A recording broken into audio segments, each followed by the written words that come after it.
Entonces,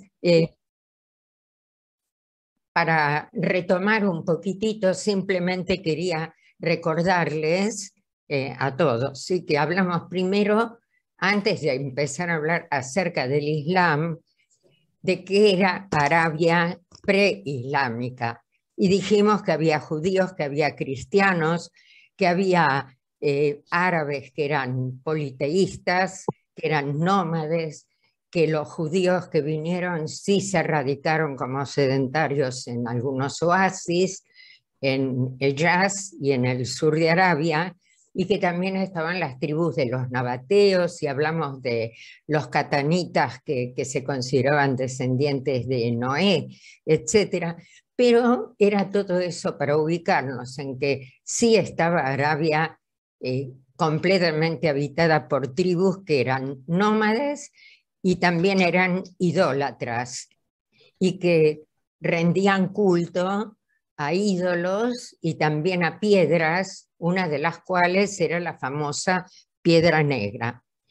Y todo eso para ubicarnos en que cuando Mahoma nació, ya todo eso existía y estaban las tribus judías y los cristianos, y que él como caravanero estuvo en contacto con esas culturas de las tribus judías y de las tribus cristianas. Es decir, que cuando él recibió, como dijimos, esa inspiración divina en las meditaciones, etcétera, ya conocía el monoteísmo a través del judaísmo y del cristianismo. Y entonces, él, bueno, para redondear, creó esa religión. ¿Se acuerdan de los 5 pilares que eran muy semejantes a los pilares también, digamos así, de la religión judía y de alguna manera del cristianismo, que también las adaptó? Pero habíamos terminado diciendo, por un lado, que Mahoma tenía la expectativa de que las tribus judías se iban a convertir a su nueva religión, al Islam. Y como no lo logró, de alguna manera tenía que castigarlos. A una de las tribus decapitó a todos los hombres. ¿Se acuerdan que tomó prisioneros a las mujeres y a los chicos? Y que a él le sirvió como escarmiento porque las demás tribus árabes le temían entonces, y a partir de ese momento prácticamente todas las tribus se convirtieron al Islam. Y entonces el último acto, digamos, del que habíamos hablado, es que decide que entonces a los judíos y a los cristianos les va a perdonar la vida, pero a cambio de un pago. Ese pago, ese impuesto, se llamaba jizya. ¿Se acuerdan? Sí. Era la jizya, a cambio de lo cual Mahoma con sus ejércitos le iban a brindar protección, y esa protección se llama la dima.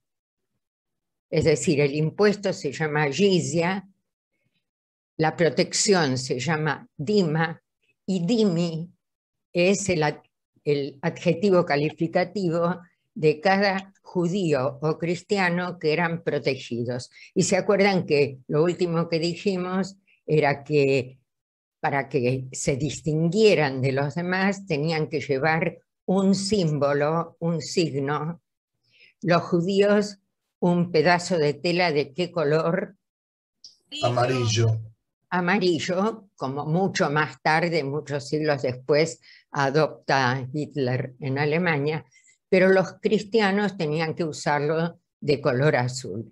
Y ahí nos habíamos detenido porque dijimos que justamente para esta época es cuando Mahoma falleció en el año 632, y entonces, ¿qué habíamos dicho? Que había hecho 3 cosas importantísimas, que eran: instituyó el Islam, el monoteísmo, eliminó la idolatría, organizó a todas las tribus en una comunidad que, al igual que en Ivrit, se llama Umá, en hebreo es Umá, que está integrada por los musulmanes, pero hubo una cosa muy importante que Mahoma no hizo, y que era... A ver, agárrala. Dejar descendencia. No nombró un sucesor. Descendencia él tenía. El único problema era que tenía 4 hijas mujeres y 2 varones que habían fallecido. El viejo, el miércoles viejito, con el celu, pero ella tampoco podía conectarse. Y ahora la computadora dice abrir Zoom, como siempre. Bueno. No, pero iniciar reunión y nadie me conecta. Yo lo pongo como... Perdón, ¿puedo continuar? Porque se escucha tu voz acá. Bueno. ¿Qué? Escucha tu voz. Exacto, sí. Bueno, sigo. Entonces, Mahoma no nombró un sucesor y ahí se produce un gran problema, porque habíamos dicho que cuando Mahoma tenía estuvo casado 25 años con su esposa, y cuando ella falleció, para poder ampliar su núcleo de creyentes, tomó una decisión: casarse con muchas mujeres de diferentes clanes, cuyos padres eran jefes importantes de esas tribus, para de alguna manera asegurarse la ampliación. Bueno, parece que hoy tenemos algunas interferencias.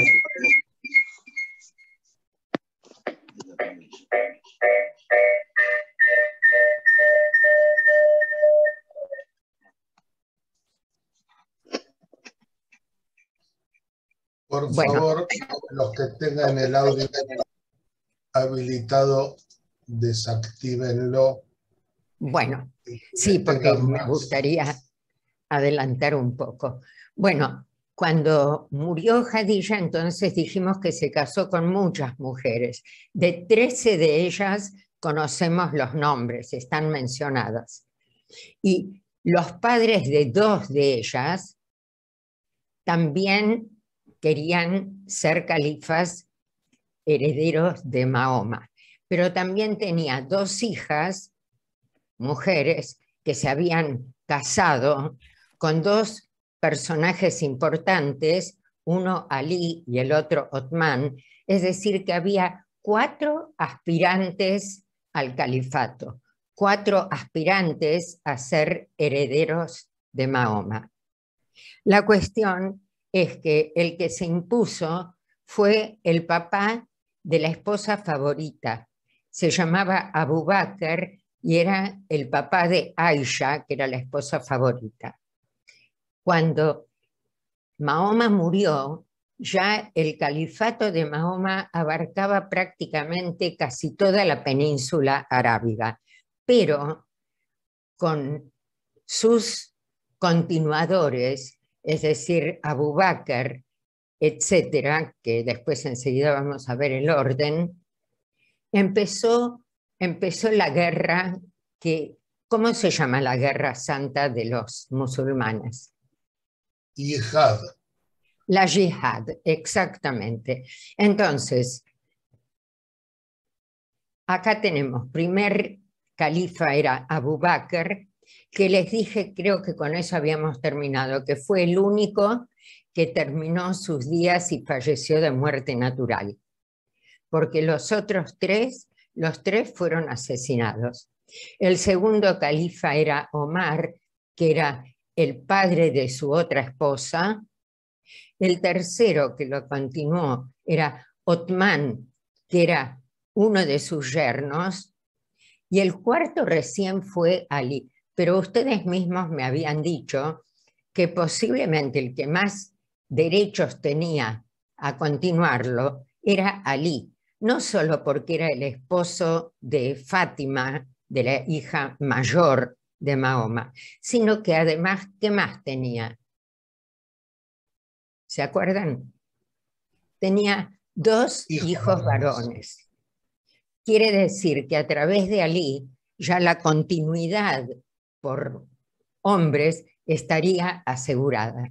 Pero resulta que nadie le dio importancia y hubo 3 califas antes de Ali.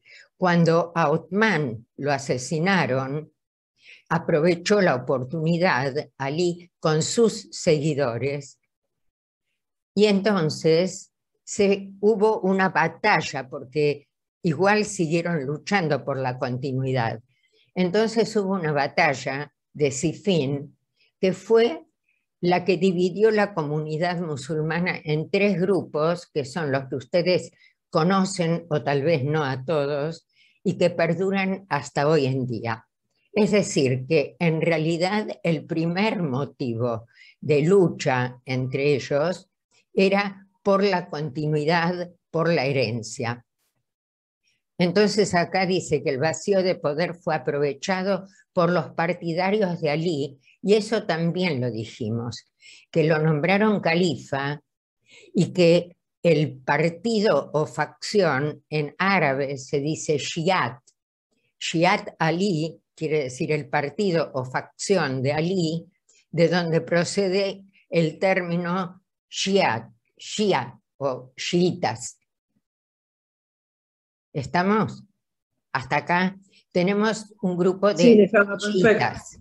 La cuestión es quiénes son los otros, qué nombre adquieren los otros. Habíamos dicho que el libro sagrado era el Corán, pero que además del libro sagrado que estaba escrito de la época de Othman, también había una especie, como tenemos nosotros, de Torah Shebealpé, una Torah oral. Los dichos recopilados de lo que había hablado Mahoma con sus seguidores, y a eso se lo llamaba Sunna. De eso hablamos, ¿sí? La Sunna. La cuestión es que sunitas se llama el otro grupo que dice que en realidad tiene que heredar a Mahoma la gente que tiene más poder o más influencia. Y esa gente era Abu Bakr, era Omar, era Othman. La cuestión es que esos que eran los seguidores de Mahoma, que creían en su libro y en la Sunna, y en que el poder lo tenía que tener gente que ya tenía influencia de antes, son los que se van a autodenominar sunitas. Y empezaron a luchar entre ellos.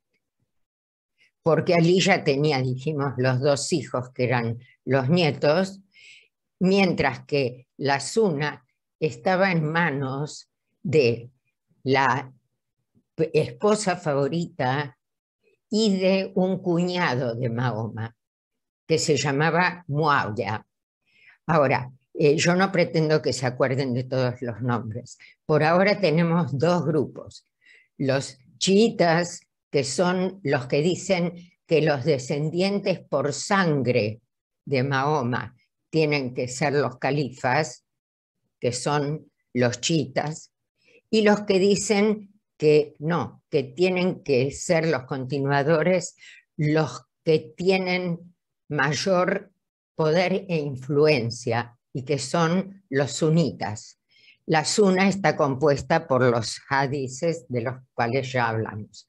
Entonces, como resumen, los sunitas respetan el Corán y siguen la colección de dichos y hechos que es la Sunna, los hadices.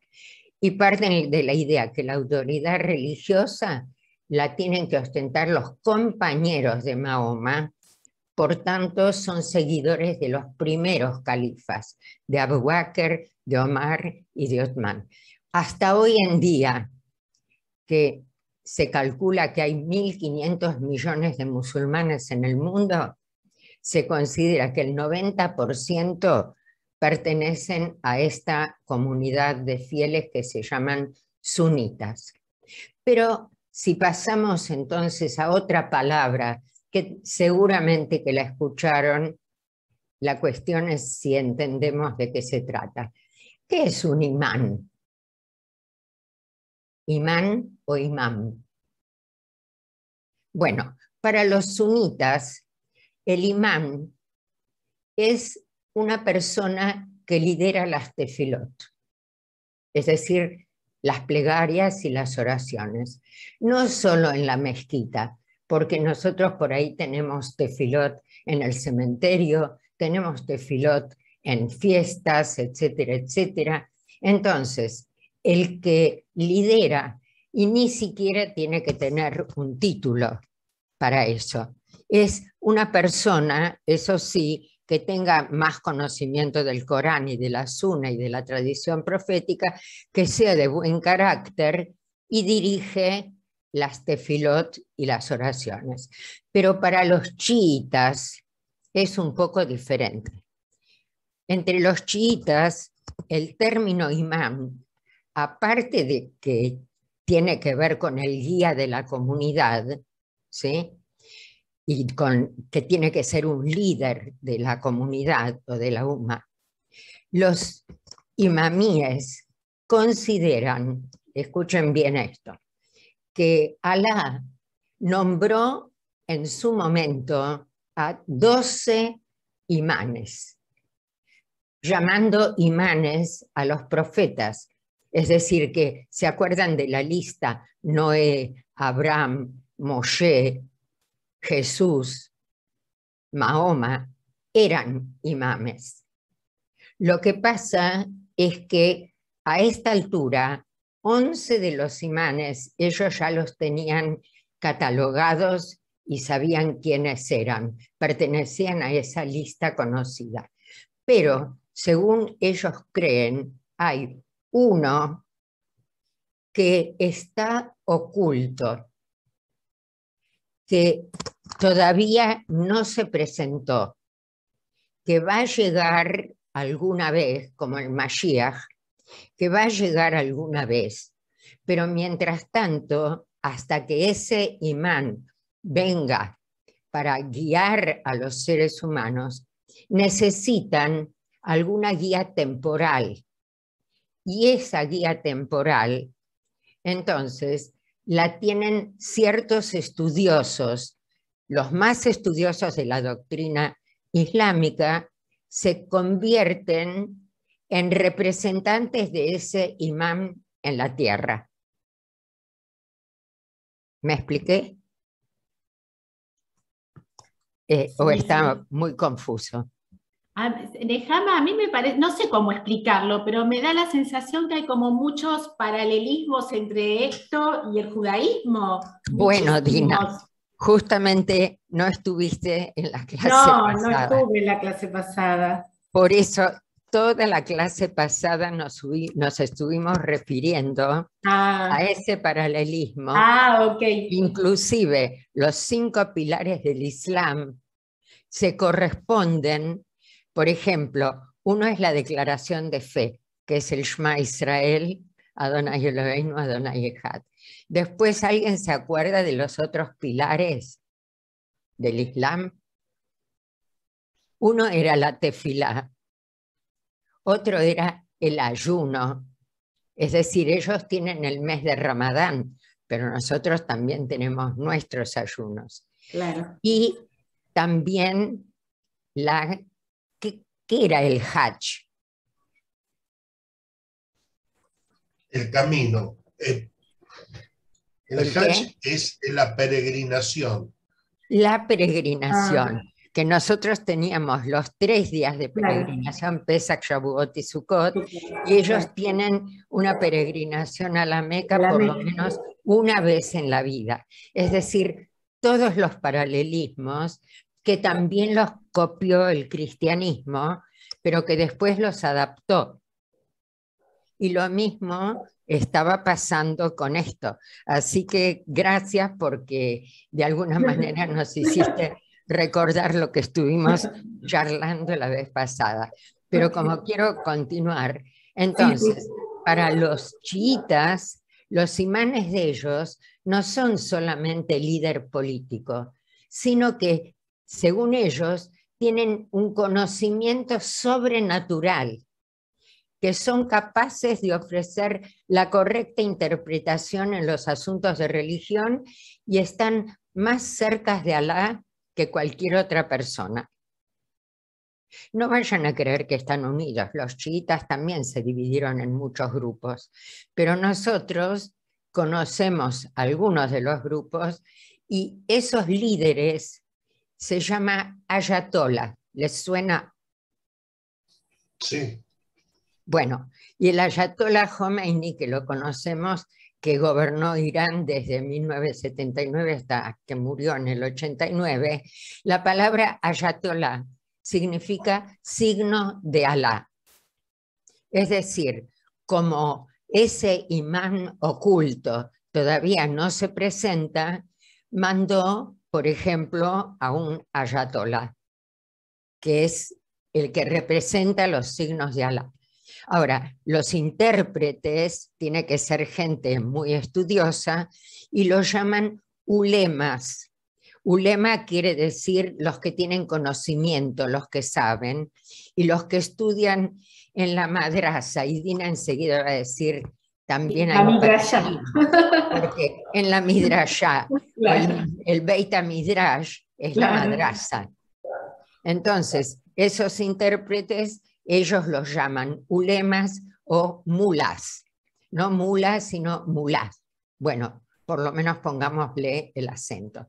Pero por si esto fuera poco, ya tenemos quiénes son los sunitas que consideran que no tiene que ser heredero de sangre, sino que tenga poder e influencia sobre el pueblo. Los chiitas que dicen que tienen que ser descendientes directos de sangre de Mahoma.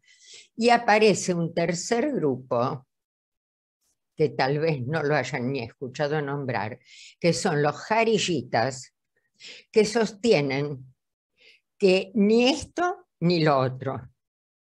Dicen que no hay prioridad ni por sangre ni por poder, que cualquier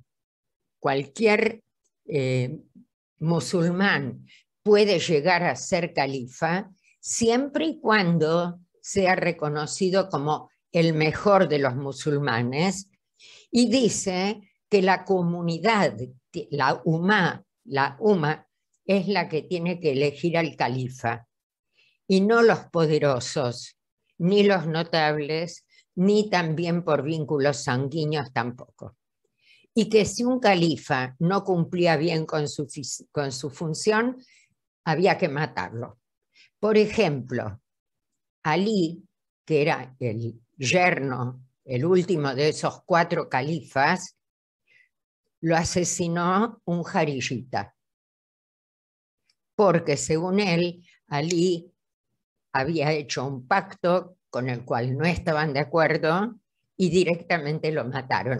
Y así como una cosa curiosa, algunos de ustedes tal vez recuerden que una vez apareció en televisión un grupo que decapitaron, le cortaron la cabeza a sus prisioneros en cámara y lo filmaron para mostrarlo al mundo. Bueno, eso leí que eran jarillitas también. Es decir, tenemos los 3 grupos principales, solo que los jarillitas, es decir, los sunitas son el 90% de los 1.500 millones. Los chiitas son un 12% o 10%. Y los jarillitas en total son 1 millón de los 1.500 millones. Bueno, los cálculos matemáticos se los dejo a los que entienden de porcentajes. La cuestión es que nadie de ellos se quedó con la sangre en el ojo, todos siguieron luchando y como todavía estaba vivo uno de los nietos de Mahoma, el que se hizo del poder, que era el yerno de Mahoma, el Omeya Muawiyah, a ver, redondeo, como mataron a Alí, lo asesinaron, supuestamente el hijo tenía que hacerse cargo del poder, pero la esposa que todavía vivía, la esposa favorita, Aisha, hizo un pacto con este Muawiyah, que había sido del mismo grupo de ella, y mandaron asesinar a Hussein, que era el hijo de Ali, con todos sus acompañantes, y los mataron. Les aclaro por qué cuento esto, no porque me guste hablar de guerras y de luchas, sino porque esta batalla en Kerbala, en Irak, fue muy importante y hasta hoy en día se sigue conmemorando la fecha y el lugar como un día de duelo, y ese lugar donde se libró la batalla, donde murió el hijo de Ali en Kerbala, es el mausoleo y lugar de peregrinación.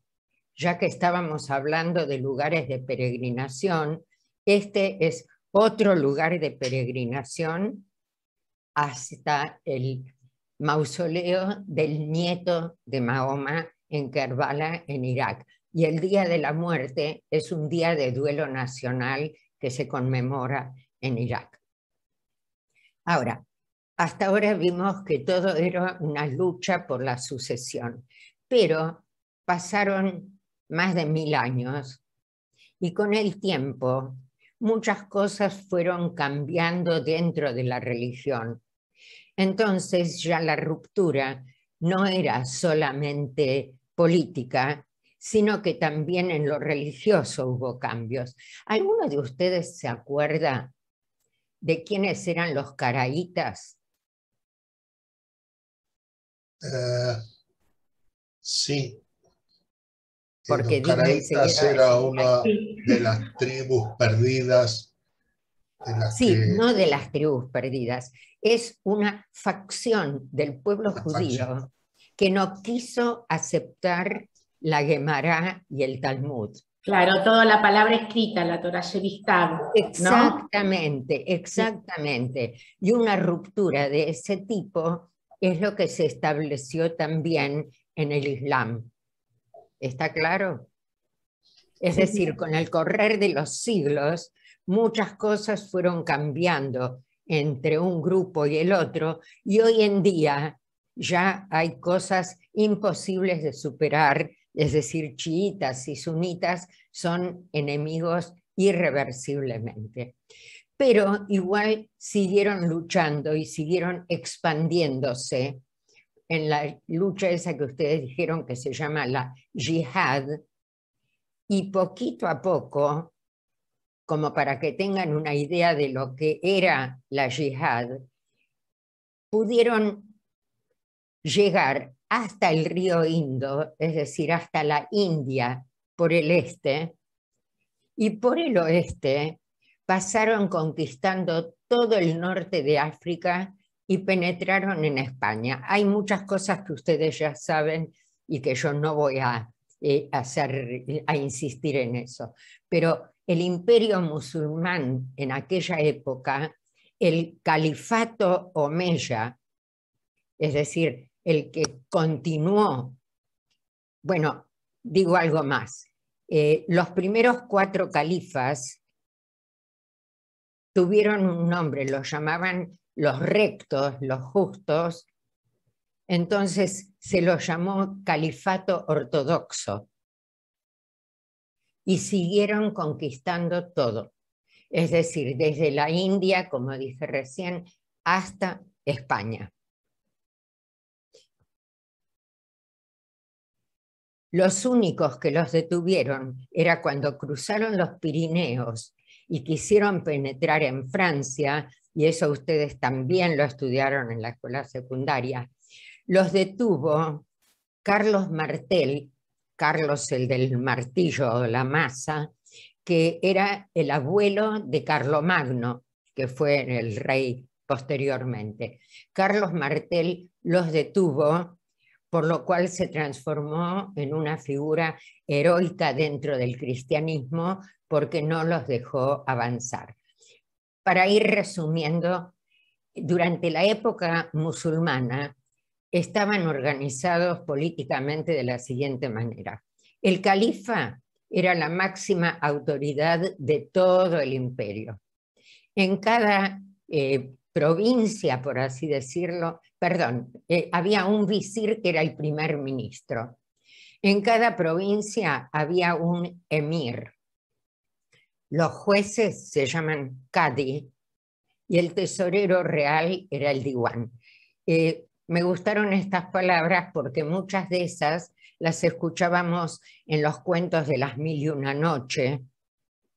Sí, pero emir, por ejemplo, los Emiratos Árabes, es como una unión de provincias, me imagino. Exactamente, entonces, como los hasta Estados hoy en Unidos, día. Algo así. Exactamente. Así que el emir era el gobernador de la provincia, el visir era el primer ministro del califa y los cadís son los jueces. Esta era la organización de ellos. Ahora bien, cuando los cristianos se encuentran con los musulmanes, no saben muy bien de qué se trata. Y entonces, ¿cómo empiezan a llamarlos? Hay grupos que los llaman ismaelitas o agarenos, porque los musulmanes se consideraban descendientes, y de eso no vamos a volver a hablar, ¿se acuerdan? La vez pasada hablamos de Ismael, a pesar de que la palabra Ismael tiene varias consonantes que son parecidas a musulmán, no tienen nada que ver. Es decir, los cristianos empezaron a llamar a todos los musulmanes agaritas y no solo a los musulmanes religiosamente, sino también a los árabes. Pero no todos los árabes son musulmanes. Y de eso después vamos a hablar también acerca del idioma.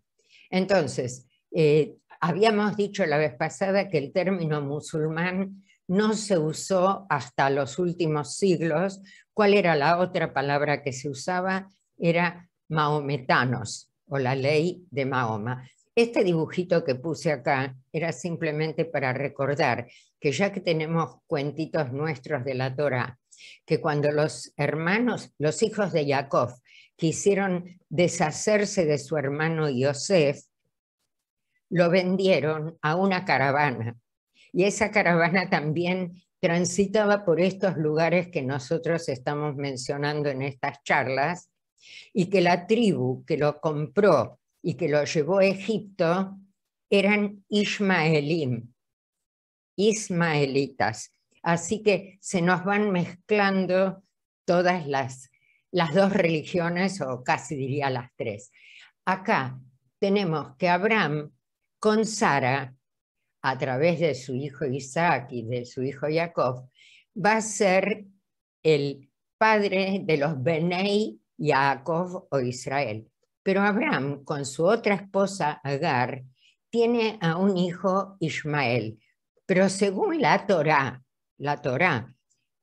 que es en lo que se basan también los musulmanes, ¿cuántos hijos creen que tuvo Ismael? ¿Los quieren contar?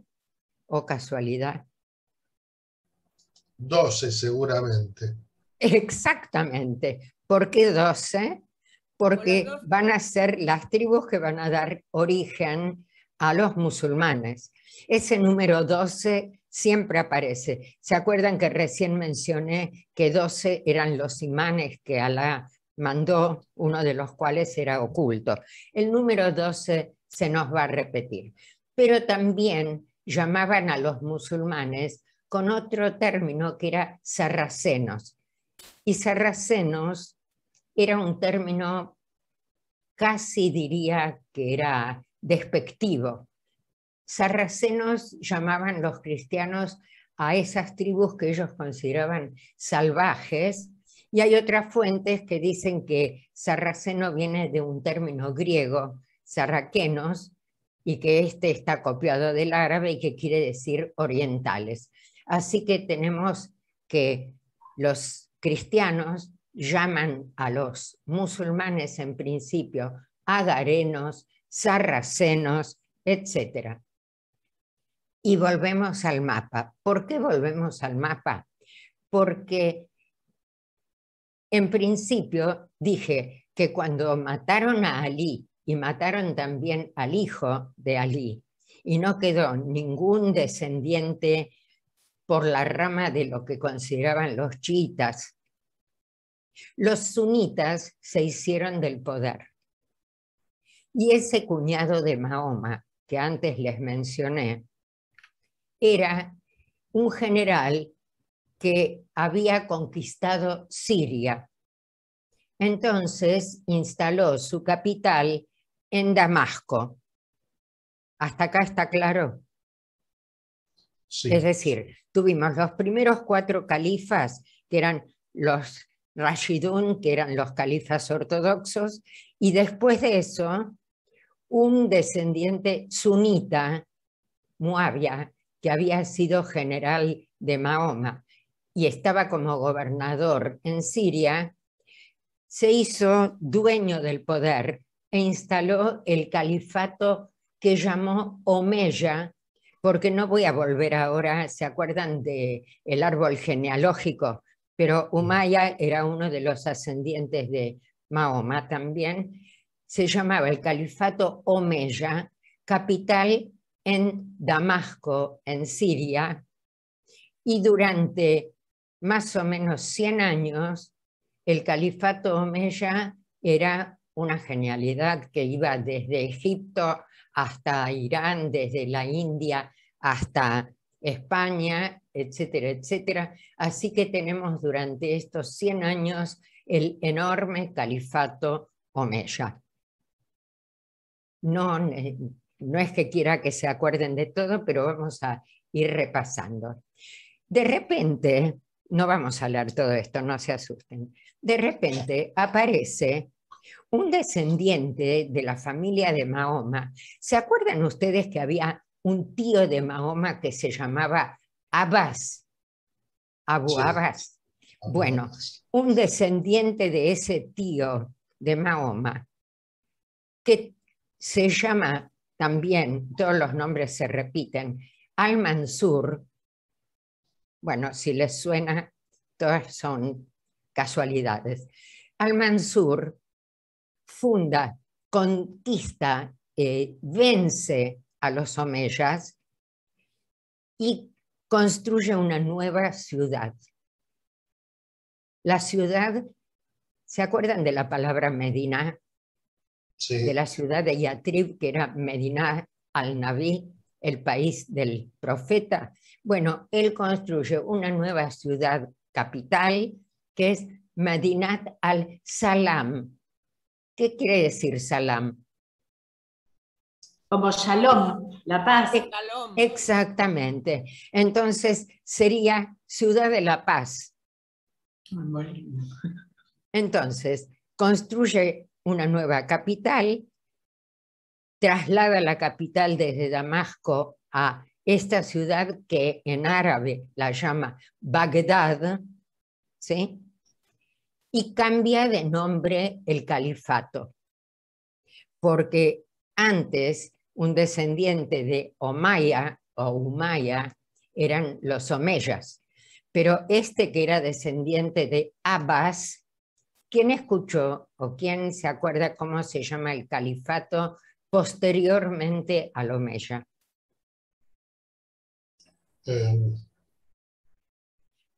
Se llama Abbasi o los Abbásidas. Y este califato, fíjense cuánto tiempo va a durar. Ahí ya tenían buenas relaciones con el pueblo judío. Esa es la época, está incluyendo la época de Rambam y... Ah, momentito, ¿no? Todavía no llegamos. Vamos a llegar porque en realidad a lo que te referís es... Espera un momentito, que enseguida pasamos. Durante 500 años gobernó esta familia de los Abbásidas. Y tal vez recuerden a este personaje en Bagdad, el más conocido de los califas, Harún al-Rashid, Tal vez no lo hayan estudiado en historia, pero estoy segura de que leyeron Las Mil y Una Noches y que ahí aparece Harun al-Rashid, que es el personaje, el califa del cual habla el cuento de Las Mil y Una Noches.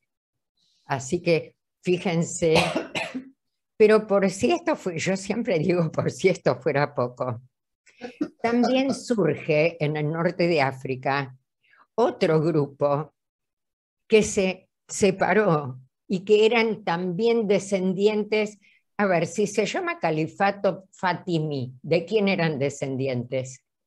De Fátima, era la hija, ¿no? Exacto, es decir, nadie les hizo la prueba del ADN, pero ellos decían que eran descendientes de Fátima y de Alí, y que por eso se hicieron dueños del norte de África, especialmente esta zona que se llama Magreb. ¿Alguna vez escucharon la palabra Magreb? Sí, pero lo que no sé si saben es que es en lengua semita, porque en hebreo, ¿qué quiere decir Ma'araf? ¿Desierto? No. Occidente. Occidente, es decir, el oeste. Porque esta zona de África es el oeste, el lejano oeste para el califato. A ver si nos entendemos. Todo es relativo. A veces me dicen, vos vivís lejos, yo vivo. Y no, yo vivo en mi casa, no es lejos. Lo lejos depende. Para mí, Lomas es lejos. Ustedes están en Lomas. Todo para el imperio, para el califato en aquella época, esta zona era la zona más lejana y más desconocida. Era el Ma'araf y lo llamaron Magreb porque se pronuncia diferente en árabe. Ahora, esta familia se hizo dueña de este norte de África, inclusive hasta Egipto. Se decían descendientes de Fátima y de Alí, a pesar de que los sunitas no estaban de acuerdo, pero ellos armaron su califato fatimita y duró más de 100 años, 200 años. Ahora, este califato fatimita, y no pretendo, vuelvo a decir, que se acuerden de todos los detalles, pero como alguien mencionó a los judíos en el siglo de oro de España, solo comento que estos fatimitas siempre estaban en guerra con estos que estaban en España, que eran todavía del califato omeya. No importa que no recuerden todo, pero yo a lo que quiero llegar es a otra cosa. Primero, tenemos la primera época de Mahoma, no la vuelvo a mostrar en el mapa, era casi toda Arabia. Los primeros califas que tenían la capital en la Meca, después se extendió al califato omeya con la capital en Damasco, y finalmente el califato abasí traslada la capital a Bagdad. Esto es lo mismo. También se tuvieron que topar con las cruzadas, porque estuvimos hablando del año 1100, 1200, pero a los cruzados los vencieron. Esto es cuando Saladino, que en realidad en árabe sería Salah al-Adin, Salah ad-Din, ¿sí? Venció a los cruzados en 1187 y los expulsó. Por eso siempre decimos que las cruzadas no tuvieron éxito, porque no pudieron recuperar el Santo Sepulcro. Y los derrotó, bueno, en una batalla que está siempre recordada, etc. Pero el enemigo real que derrotó al califato venía desde el otro lado. Venía del centro de Asia. ¿Se acuerdan que también los bárbaros, los hunos, habían venido del centro de Asia? Y acá vienen los mongoles, un nieto de Gengis Khan, que se llama Hulagu Khan. Khan es un título, ¿sí? El señor. Ataca y destruye Bagdad. Y eso fue un golpe fortísimo y terrible para el imperio abásida. Ahí empieza la decadencia del imperio abásida y no solo eso, por eso vuelvo al mapa, empieza a dividirse. Y ese momento es aprovechado por los musulmanes de la península ibérica para desprenderse ni de los fatimitas ni de los omeyas, se independizan del califato omeya. Y primero, como ustedes bien dijeron antes, hasta hoy en día la palabra emir, ¿sí?, es el dueño de una provincia. España se convirtió en un emirato, pero rápidamente se transformaron a sí mismos en califato, es decir, no somos más provincia del califato omeya, ahora nos independizamos, somos un califato per se y adquieren el nombre de Córdoba, que en realidad era Kurtuba en árabe. Y Kurtuba se transforma en árabe, en Córdoba. Y ahí sí, es cierto que los judíos viven una época dorada, y no solo los judíos, los musulmanes y los cristianos, es una época de convivencia, a pesar de que los cristianos ahora no están en el territorio de España porque quedaron relegados únicamente en el norte. A ver si recordamos de historia. Cuando los musulmanes invadieron España, a los cristianos los redujeron nada más que una franja en el norte de España, que son los que después, más adelante, van a iniciar esa guerra que se va a llamar la Reconquista. Es decir, desde el norte, con ayuda de Francia, etcétera, van a empezar la Reconquista. La cuestión es que tenemos ahora el califato cordobés en España, que sí es una época de oro, que antes había pertenecido al califato omeya, pero que después se independizó. Esto es lo que ustedes conocen, seguramente ahora vamos a ir un poco más rápido, no vamos a detenernos tanto en la parte histórica.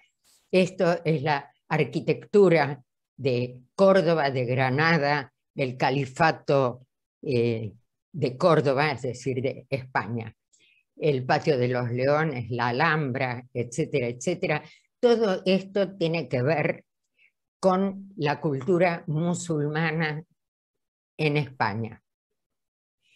Pero al mismo tiempo empiezan a separarse, es decir, España se separó como provincia, pero al desmembrarse el califato abasí, muchos otros países del norte de África y de Asia empiezan a desmembrarse y a separarse.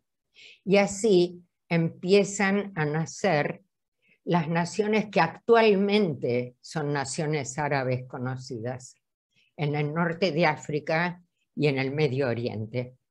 Y también surge en lo que ahora es Turquía un gobierno que es el gobierno otomano, que fíjense que va a durar casi 700 años, 600 años, desde 1299 a 1923. Es decir, se ve cómo empiezan a avanzar otro tipo de tribus, el califato abasí se va desmembrando, aparecen, yo les leo los nombres porque alguna vez o los escucharon o los van a escuchar, los selyúcidas, ¿sí?, que ocupan territorios en Irak y en Irán. en Turquía, que nace el primer Estado otomano, y en este mapa nos muestra el estado actual del Islam. El verde, cuanto más intenso, acá tenemos, fíjense, desde el 100% de musulmanes, cómo va cambiando la Constitución. ¿Y por qué quiero pasar rápidamente a nuestros días? Porque esto es lo que nos quedó con el desmembramiento del califato. Pero tienen en todos esos lugares santos que me gustaría revisar un poquitito.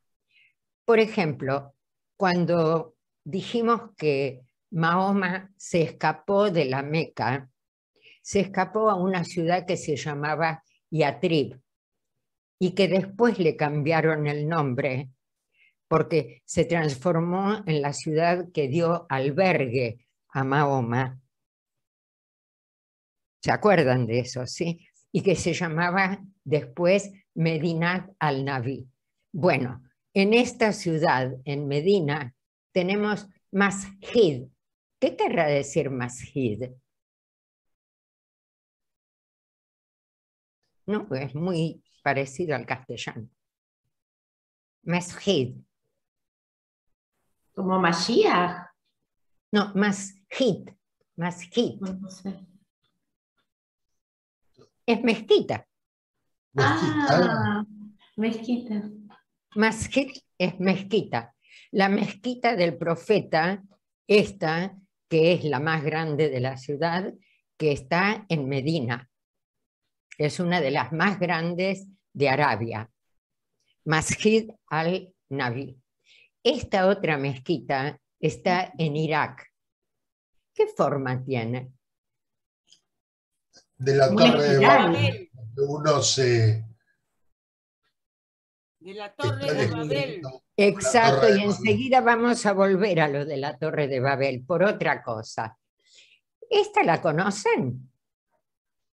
Sí, Misná del Aqsa. ¿Esa está en Jerusalén? Exacto. Lo que pasa es que no la reconocen, porque ustedes siempre reconocen esta. La dorada, claro. La de Omar. Pero esto no es una mezquita. Saben que esto no es una mezquita. Esto es un lugar sagrado porque acá abajo de esta cúpula dorada, en el centro, para los que visitaron se acordarán, hay una roca que según la tradición, desde esa roca, Mahoma se fue al cielo. Sí, Olga, como para arriba se fue. Sí, pero justo enfrente. Caballo alado al Burak. Pero justo enfrente, perdón, justo enfrente de esta está la otra, que es la de la cúpula plateada. La del Aqsa. Y esta sí es una mezquita. Y de esa también escuchamos historias, etc. Entonces, esta es la mezquita del Aqsa, que para los musulmanes es la tercera mezquita más sagrada del Islam. Esta, la cúpula de la roca, es uno de los lugares sagrados, y este que es el mausoleo del que antes les hablé, del nieto de Mahoma, también es un lugar sagrado en Irak. De esta hablamos la vez pasada, pero para Dina, que no había estado, le comentamos que es el Corán más grande del mundo, que está hecho cada página en tablas de madera con letras escritas en dorado, que le llevó 6 años a su creador hacer los cientos de paneles de este libro y que está en Yakarta, en Indonesia. Así que para el que quiera hacer la visita, esta mezquita es preciosa y está en Amán, que es la capital de Jordania. Esta es la cúpula de una mezquita en Estambul. Esta seguramente que alguien la debe recordar. El Taj Mahal. El Taj Mahal. Ese es en la India. Exactamente, pero ¿qué es? En realidad no Taj fue Mahal es un monumento a la esposa no sé si era emperador, rey, no sé. exacto, y hay muchas anécdotas que cuentan inclusive que el edificio era tan hermoso que después el califa que lo mandó construir lo mandó matar al arquitecto para que nunca más en ningún lado haga algo parecido a esto. Bueno, este es el Taj Mahal, que actualmente sí funciona como mezquita. Esta es una del Cairo, y fíjense en esta, la estructura, porque es estilo afroislámico, es decir, es en África, ¿sí? En Mali, una mezquita de otro tipo. Kosovo, ¿les suena el nombre Kosovo? Sí. ¿Qué recuerdan en Kosovo? El Kosovo fue escenario de una guerra entre Serbia y Croacia, muy cruel, que fue por razones religiosas. Los croatas son católicos extremistas, no cabe otra manera, y los serbios son musulmanes. Por eso mismo, a Kosovo muchos la llaman la Jerusalén serbia, es decir, siempre hay conflictos entre las religiones. Si lo buscan, esto es en India, en otro lugar de India, en Nueva Delhi, ¿sí? Fíjense, claro, obviamente que es antes de la pandemia, si no, no estaría. Pero para decirle a Dina que la vez pasada ya vimos cómo se arreglaron en Indonesia en la época de pandemia para poner marcas en el piso y para... Pero si lo mirasen, lo puso Alejandro, ya lo pasó.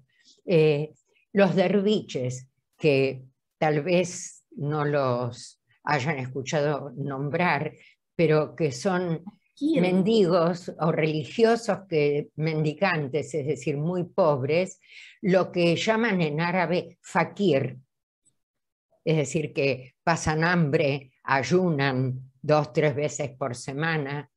Esto es también parte del Islam. Esto es Indonesia, es esa mezquita de la cual la vez pasada hablamos. Y esto les quiero comentar porque la vez pasada estuvimos hablando, cuando hablamos de la Meca y cuando dijimos que Mahoma les quitó el negocio a los perdón, no a los musulmanes, a los que eran idólatras, porque ¿de qué vivían antes de Mahoma los Quraysh, que eran la tribu de los que cuidaban la Meca, la Piedra Negra? Vendían estatuas de los dioses, como el papá de Abraham, era. Exactamente, y piedras, es decir, era toda una industria. Y también el peregrinaje, porque el peregrinaje trae también aparejado la venta de alimentos, claro, etcétera, etcétera. Bueno, esto, aunque no lo crean, son carpas instaladas para los peregrinos a 2 kilómetros de la Meca y que tienen aire acondicionado, hechas en Australia. Como para es lo que hoy llamamos glamping. Esos, viste que hay campings que son con este tipo de carpas súper glamorosas, que te sale como un hotel 5 estrellas, pero camping. El que sabe, sabe. Bueno, la cuestión es que importaron esto, así que debe rendir el asunto del peregrinaje, claro, porque se trajeron todas estas carpas y la Meca, ahora sí vamos a pasar un poquitito por la Meca.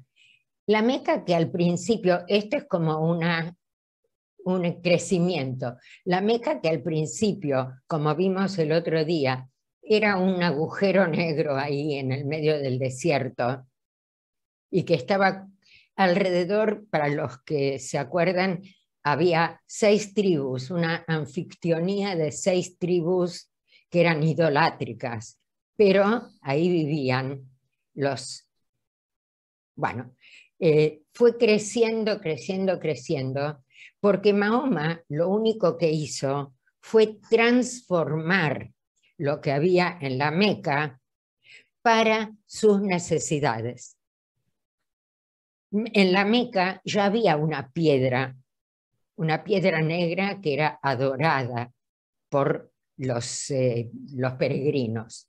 Lo que él hizo fue transformarla, decir que esa piedra no era una piedra cualquiera. ¿Se acuerdan cuál era el origen de la piedra?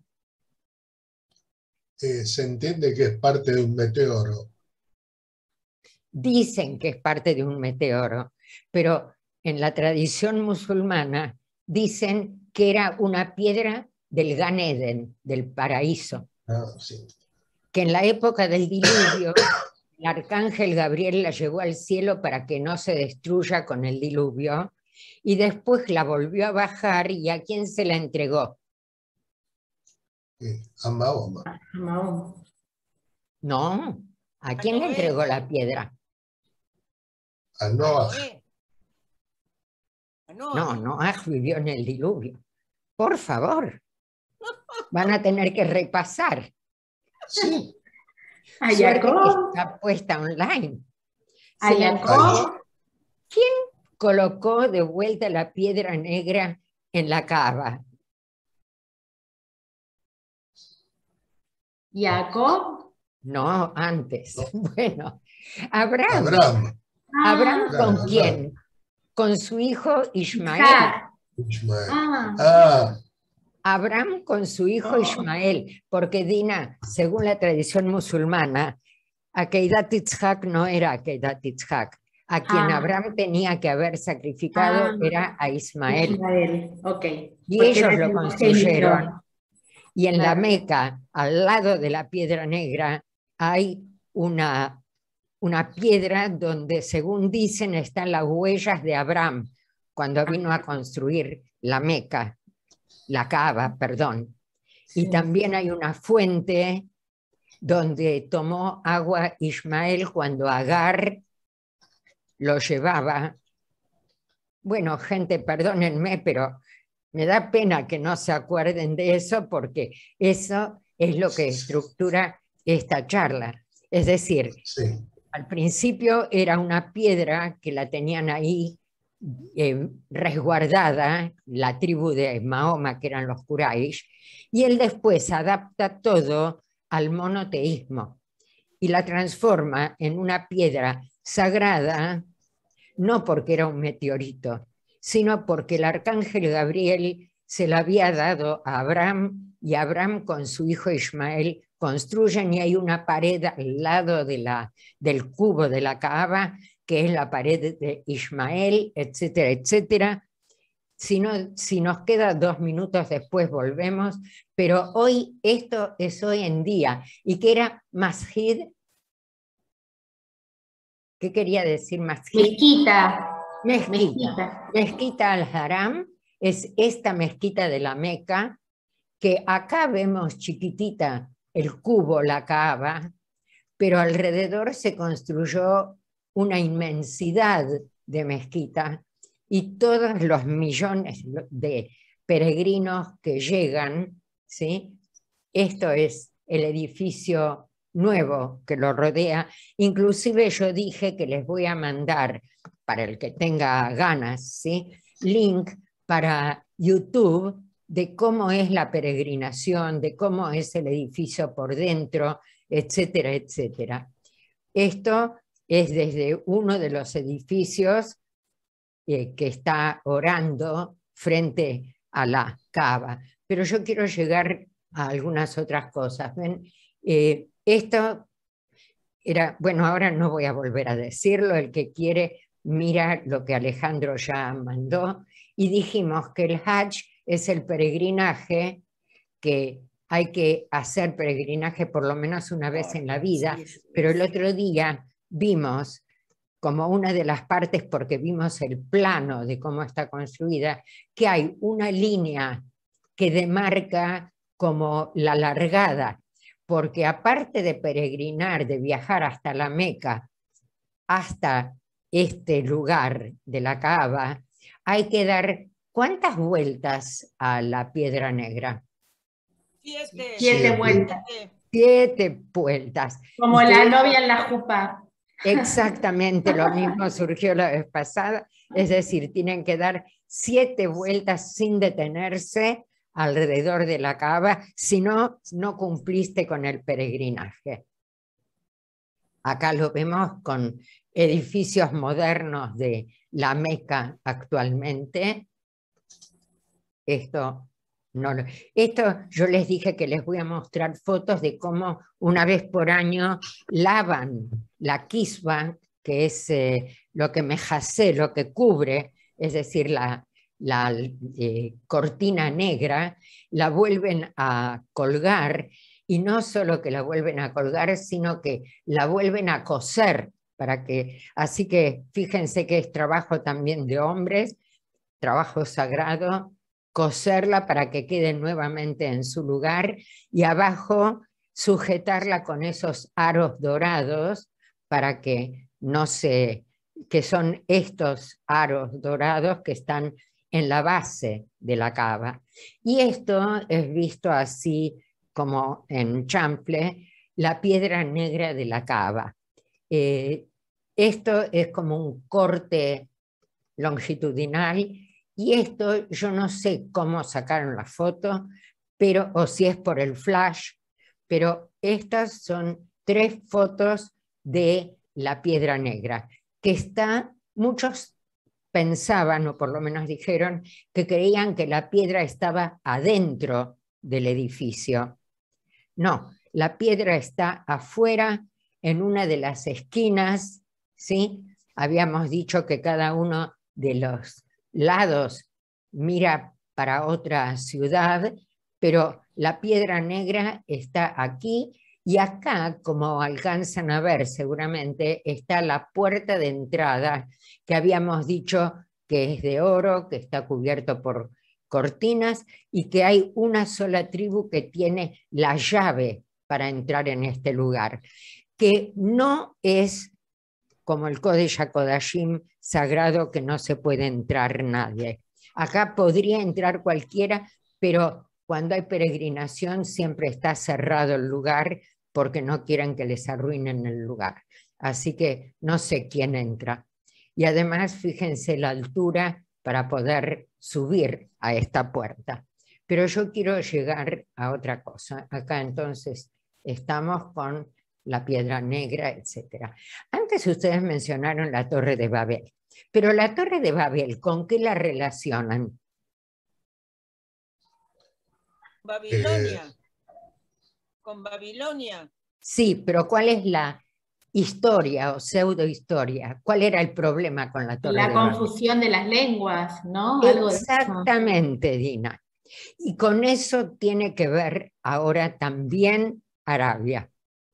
Porque resulta que habíamos dicho que eran cientos de tribus nómades y habían conquistado decenas de países, y cada uno de ellos hablaba otro idioma. Es decir, que teníamos unos califatos terriblemente extensos, pero no tenían un idioma. Muchos pueblos conquistados estaban separados no solo por la distancia, sino que también por el idioma, hasta que en el siglo VIII un califa que se llamaba Abdul Malik decidió que él tiene que encontrar una forma de administrar esto, porque si no, nunca van a ser un país. Y yo les pregunto a ustedes, ¿hay algo que nos recuerde, ya que hablamos de paralelismos, eso de que no vamos a ser un país si cada uno habla un idioma diferente? Lo de Eliezer Ben Yehuda, que renovó el idioma hebreo, ¿puede ser? Perfecto, pero Eliezer Ben Yehuda intentó crear un idioma más moderno, pero el único con que hablaba era con su hijo. ¿Qué hubo que hacer para que todos hablen hebreo? y fijarlo como idioma de la nación cuando se estableció la independencia. Cuando se estableció la independencia, ¿quién dijo, basta, hay que hablar un solo idioma? Ben-Gurión. Ben-Gurión. Así que también hasta en eso tenemos una cierta, un cierto paralelismo. Entonces, este califa Abdul Malik dijo que no podía gobernar toda esa extensión de tierra con una torre de Babel y que quería un lenguaje uniforme. Y como él, el lenguaje que conocía era el árabe, que impuso el árabe como lengua para todos. Y ahí recién el califato empezó a crecer, porque cuando se unificó el idioma, hubo un gran movimiento que se llamó el movimiento de la traducción, y todos estaban obligados a hablar ese idioma, y la tarea era ir a buscar en todas las bibliotecas del mundo, inclusive en Grecia y en Roma, conocimientos, pero traducirlos después al árabe para tener un idioma en común. Eso no sé si lo sabían, pero era importantísimo, porque gracias a eso el califato musulmán empezó a crecer en su cultura, y aunque muchas de estas cosas ustedes piensen que es un invento, pero algunas de estas invenciones se considera que proceden justamente de la edad de oro del Islam, que es cuando ese califa decidió unificar el idioma. Por ejemplo, la cámara oculta, ¿se acuerdan de la caja de zapatos, cómo se puede hacer el agujerito? Bueno, pero el ala delta, la pastilla de jabón, destilación, cristalización y licuefacción, las válvulas. Ustedes van a decir, ¿cómo autómatas humanoides? Ahora enseguida, cuando pase a la próxima, les voy a mostrar. El molino de viento. Y si ustedes buscan en internet y ponen eso, molino de viento, les van a dar la historia de cómo está justamente originado en el siglo VII, VI, en los países árabes musulmanes. La pluma estilográfica. Y ahora vamos a ver que no es cuento. Esto es la historia del molino de viento, que la encontré inclusive con fotos y dibujos, así que ustedes lo pueden buscar. Es decir, surgió en el siglo VII en la zona del actual Irán, y después se extendió por toda Europa, especialmente en los países donde sopla mucho viento, porque era muy útil. Lo del autómata. Hay un tal Al-Hazari que inventó una orquesta de músicos que con el agua hacía mover los instrumentos, y entonces ponía en marcha un tambor giratorio que tenía clavijas que se desplazaban sobre unas palancas y producían sonidos y movimientos. Así que, aunque a ustedes les parezca que es mentira, también la primera orquesta automática la inventaron los musulmanes. Nehama, ¿hay algún grupo ahora que preserve todavía esa tradición en los países árabes de esa música? Bueno, él inventó ese aparato. Yo no sé si hoy en día lo siguen utilizando. Pero, por ejemplo, cuentan, como todos los cuentos de las mil y una noche, que hay un cuento de un califa que quería escribir pero no se quería ensuciar las manos. Entonces pidió una pluma que pudiera mantenerle las manos limpias. Entonces alguien le inventó una pluma que tenía hueco adentro y se podía rellenar con tinta, pero que cuando la sostenía al revés no se derramaba. ¿Se acuerdan cuando teníamos en la escuela? No, Dina no se acuerda, pero Olga... Yo tuve también caligrafía con el tintero. Sí, no, pero teníamos unos tinteros que eran Los tinteros involcables. involcables. Exacto. Sí, claro. Bueno, parece que los musulmanes los habían inventado antes que la escuela primaria nuestra. También el alambique para hacer agua de rosas para el destilado. Así que, y hasta trigonometría. Florecieron las artes, la agricultura, la economía, la industria, todo. Pero fíjense, yo quiero llegar a esto. Hay palabras que nos olvidamos que vienen del árabe, porque con al, ¿sí? Hay mucho, al-Jarizi, ¿sí? Entonces, álgebra, algoritmo, álcalas, son palabras árabes. Y nos dice, no habría matemática moderna o física sin álgebra, no hay computadoras sin algoritmos y no hay química sin álcalis. Y todas estas palabras provienen del árabe unificado cuando este califa decidió hablemos todos el mismo idioma y vayamos a las bibliotecas de Europa y de los países conquistados o no conquistados que nos pueden dar sabiduría y hagamos las traducciones. Pero hay personajes que seguramente sí los recordamos. Averroes era el comentador que tradujo y divulgó obras de Aristóteles. Y no solo él. ¿Quién más tradujo y estudió a Aristóteles de los conocidos nuestros? Bueno, les comento que claro, Rambam, Maimónides, pero vamos a ir cerrando. Muchos pensadores, ¿sí? Persiguieron humanismo, racionalismo. Los intelectuales musulmanes, cristianos y judíos estaban entre sí comunicados y fue un periodo de creatividad también filosófica esa época. También floreció la industria química y la de los perfumes, recién estuvimos viendo. Así que la medicina árabe y judía. Y también conocemos médicos, ¿sí? ¿A quién conocemos? ¿Quién era Avicena? En la tradición occidental lo conocemos con el nombre de Avicena, que era polímata. La palabra polímata dice que se destaca en diversas ramas. Cuando les diga que ustedes los conocen, ¿ves? Era médico, filósofo, astrónomo, científico, nacionalidad persa, pertenece a la edad de oro del Islam. ¿Ya saben quién es Avicena?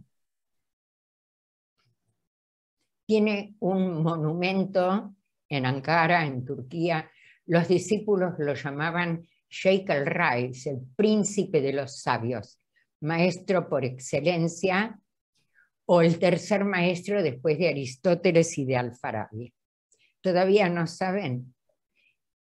¿Quién es Abu Ali ibn Sina? Vamos, Alejandro.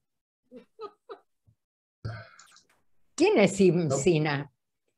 Lo conocen de una película, salvo que no la hayan visto. ¿Alguien vio la película El médico? Sí, la vimos. Y no se la pierdan, la recuerdo. están dando muy a menudo en televisión.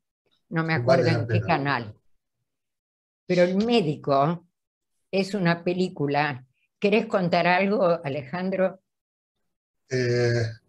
No, prefiero que la vean porque es muy interesante ver la difusión del conocimiento y de conocimiento científico. Bien, yo les digo nada más que en síntesis, porque si no hoy no terminamos, que hay un libro, una novela que escribió Gordon, que se llama justamente El médico, y que cuenta noveladamente de un muchacho inglés en Inglaterra en la Edad Media, no existían los médicos, existía, ¿se acuerdan? El barbero, el que era como un... Y que la madre de este muchacho muere de una enfermedad que es seguramente apendicitis, ¿no? Pero la madre muere y él le duele tanto que quiere aprender algo más sobre la medicina. Y le cuenta a alguien que viaja mucho que hay un médico especializado, pero muy en Oriente, y que este señor, Abu Ali ibn Sina, si es que lo recibe, porque él tiene una madrasa. Una madrasa, es decir, una midrashá, un Beit Midrash, donde se estudian todas esas materias, especialmente la medicina. Y fíjense que la obra médica en castellano es Avicena, es el canon de la medicina, en árabe es el Kitab de Kotev, es decir, el escrito al Kanun, el escrito del canon de las leyes médicas, compuesto por 5 libros, y no les voy a leer todo esto, pero se destaca en oftalmología, dicen que es el primero que hizo una disección de ojo y que sabía cómo funcionaba, pleuresía, parálisis faciales, úlcera de estómago. En la película no se la pierdan, sí, búsquenla, no se la pierdan porque vale la pena verla, además por los actores también. Dice que es el primero en describir correctamente la anatomía del ojo humano, ¿sí?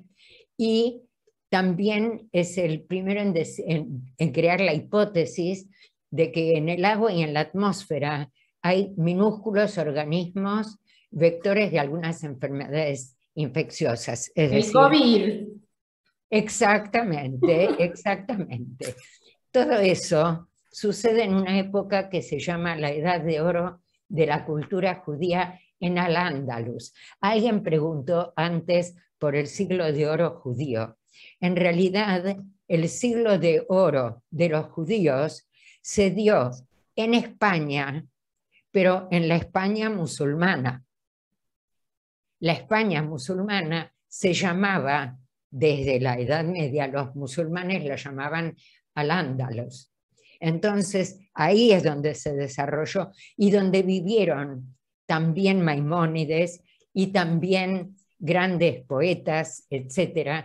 Por eso tenemos para el siglo de oro a Moshe ben Maimón, del cual no les voy a contar nada, que dice que está influenciado por los médicos anteriores a él, como Al-Farabi, Avicena, que es Ibn Sina, ¿sí? Y Averroes, etcétera, etcétera. Él también, como les dije, conocía a Aristóteles y su filosofía. Estos son escritos que se conservan. ¿Se acuerdan que una vez habíamos visto que en la Genizá del Cairo se habían encontrado manuscritos cuando se descubrió la... ¿Se acuerdan lo que era una Genizá? Un lugar donde guardaban los libros. Donde guardaban los libros que se habían arruinado y que no estaban kasher. Pero después de varios siglos se descubrió en una sinagoga del Cairo una Genizá y había todavía manuscritos de la época de Maimónides también. Pero Maimónides, el otro día alguien me dijo que no los conocían, pero Maimónides es religiosamente el autor del Anima Amin, es decir, como el mi credo, que son los 13 principios de la fe que las Benot Mitzvah, sí, las Benot Mitzvah recitaban en el templo, en la sinagoga, de memoria, pero cada una a una porque no podían acordarse de los 13. Pero en castellano y en hebreo, un poco y un poco. Entonces, los 13 principios de la fe porque el otro día estuvimos hablando también de los paralelismos, que el cristianismo, que el Islam también cree en la resurrección de los muertos. Y yo había preguntado, ¿y nosotros? Alguien pensó que no, pero sí, nosotros también creemos. Los últimos dos son, creo con fe sincera en la llegada del Mesías, y es una canción, Ani Mamin Be'emunah Shleimá, con fe sincera en la llegada del Mesías, y la última también en la resurrección de los muertos. Otro de los grandes poetas y escritores es Rabbi Yehuda Alevi, Yehud.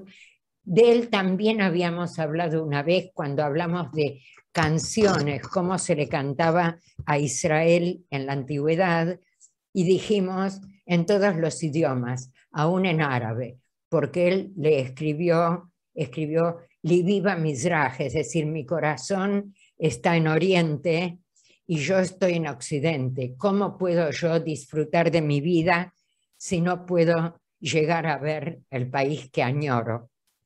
¿Y se acuerdan de la anécdota que después le dejó todo en herencia a su hija, tomó un barco y se fue a Israel?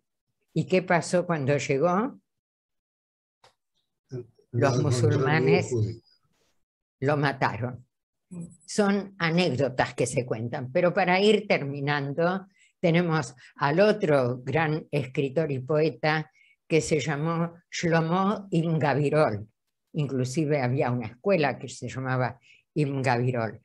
Hay quienes piensan que él es el autor del Adon Olam, pero hay quienes dicen que el Adon Olam es anterior a Ibn Gabirol, que viene de Babel, de cuando estaban las yeshivot en Babilonia, así que no sabemos, pero con las poesías de Shlomo Ibn Gabirol, aunque no haya escrito el Adon Olam, tenemos suficiente para disfrutarlo.